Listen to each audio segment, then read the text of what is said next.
ফরহাদ, শুভ সকাল আপনাকে। এবং নিশ্চয়ই সেই আয়োজনটা চূড়ান্ত হয়ে গেছে, আমরা দেখতে পাচ্ছি ছড়িয়ে ছিটিয়ে আছেন শিক্ষার্থীরা।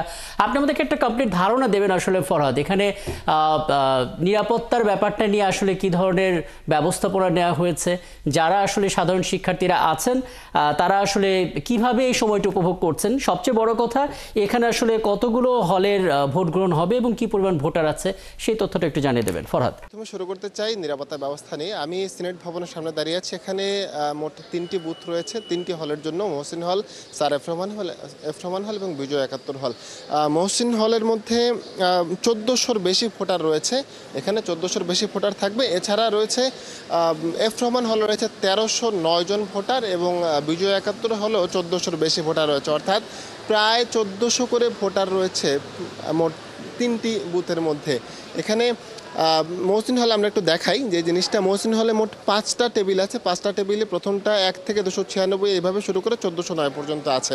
নিরাপত্তা ব্যবস্থার কথা বলে, নিরাপত্তা ব্যবস্থার জন্য কিন্তু বিএনসিসির পাশাপাশি scout, rover scout, police, RAB থেকে শুরু করে আইন শৃঙ্খলা রক্ষাকারী বাহিনীর বিভিন্ন সদস্যরা এখানে আছেন। প্রবেশ মুখে কিন্তু আমরা দেখতে পেয়েছি শুরুতেই যে এখানে পুলিশ, ডিবি এবং পাশাপাশি বিএনসিসি যারা রয়েছেন তারা কিন্তু আলাদাভাবে পরীক্ষা করে যাচাই বাছাই করে সবাইকে প্রবেশ করাচ্ছেন। ভোটাররাও কিন্তু এখানে রয়েছেন। যেহেতু 8টায় ভোট শুরু হবার কথা, এখনও শুরু হয়নি, বিভিন্ন কেন্দ্রে এখান থেকে কিন্তু ব্যালট বক্স এবং ব্যালট পেপার গিয়েছে কিছুক্ষণ আগে। ভোটাররা এখানে আছেন, তারা ভোট দিতে এখানে প্রস্তুত রয়েছেন সকাল থেকে। যেহেতু এখানে মোটামুটি 3টি বুথের মধ্যে ভোটার মোটামুটি 1400 করে ভোটার এখানে রয়েছে, সেক্ষেত্রে এখানে চাপ একটু থাকবেই, স্বাভাবিক, যে বিষয়টা বোঝাই যাচ্ছে। বিএনসিসি ক্যাডেট করে এখানে রয়েছেন, দেখতে পাচ্ছেন যে তারা কিন্তু এখানে প্রশিক্ষণ দিচ্ছেন, বিভিন্ন দিক নির্দেশনা দিচ্ছেন, যাতে করে পরবর্তীতে যে কোনো ধরনের অপ্রীতিকর পরিস্থিতি যদি তৈরি হয়ও, যদিও এখন পর্যন্ত প্রচারণা থেকে শুরু করে আজ নির্বাচনের দিন কোনো ধরনের অপ্রীতিকর পরিস্থিতির সম্মুখীন হতে হয়নি ঢাকা বিশ্ববিদ্যালয় প্রশাসনকে। তারপরও যদি কোনো রকমের পরিস্থিতি তৈরি হয় তাহলে তারা যেন সর্বোচ্চ রকমের প্রস্তুত থাকে।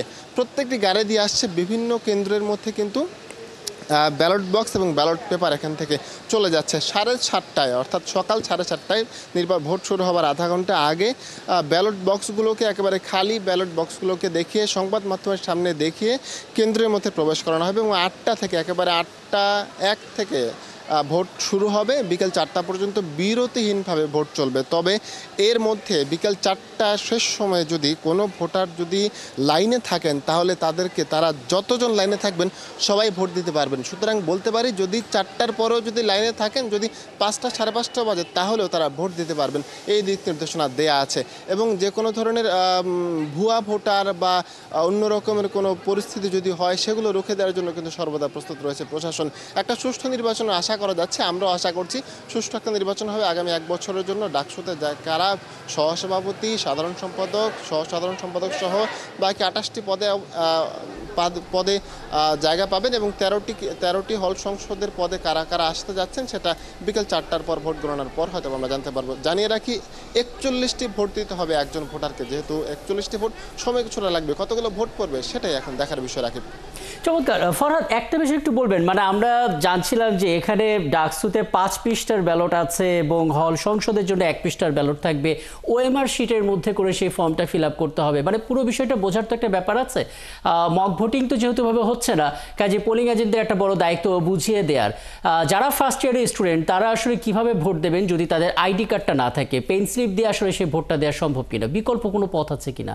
এখানে যারা ভোটার যারা রয়েছেন তাদেরকে 5টি কার্ডের মধ্যে যে কোনো একটি কার্ড যদি থাকে, যদি বলি voter ID card, library card, হল কার্ড, এবং যদি হল কার্ডও না থাকে, যারা প্রথম বর্ষে যারা রয়েছেন তারা যে এখানে পে স্লিপ রয়েছে, তারা যে ভর্তি হয়েছেন সেই প্লে স্লিপ দেখিয়েও কিন্তু তারা এখানে ভোট দিতে পারবেন। এই 5টির যে কোনো একটি যদি তাদের কাছে থাকে তাহলে কিন্তু তারা ভোট দিতে পারবেন, আমরা জানতে পেরেছি।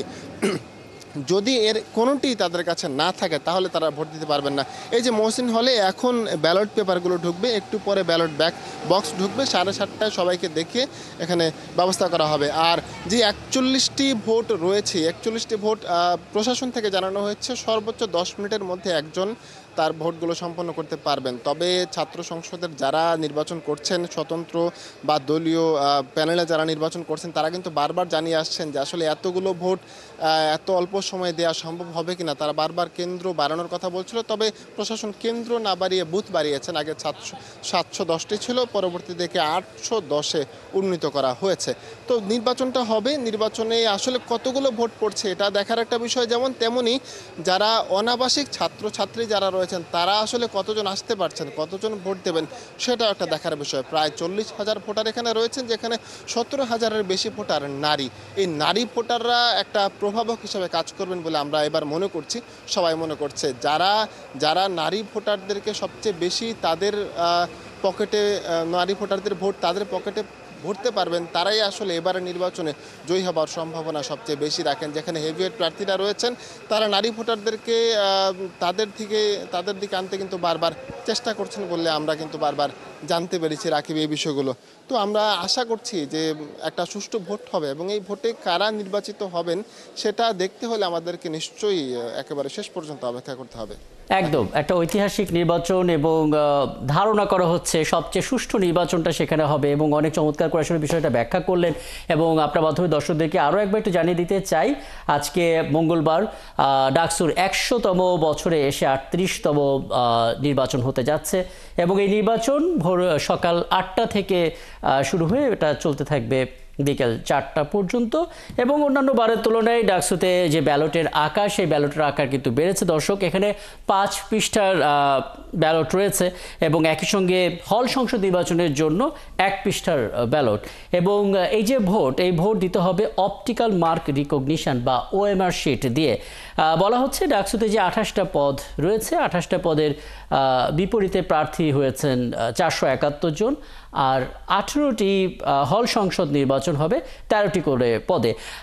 একই সঙ্গে হল সংসদের 234টি যে পদ, সেই পদের বিপরীতে আমরা গেল কয়েকদিন ধরেই দেখেছি প্রার্থী হয়েছেন 1035 জন। সব মিলিয়ে এবার ভোটারদের 41টি ভোট দিতে হবে, যেটা সহকর্মী ফরহাদ ইবনে মালেক আমাদেরকে জানাচ্ছিলেন।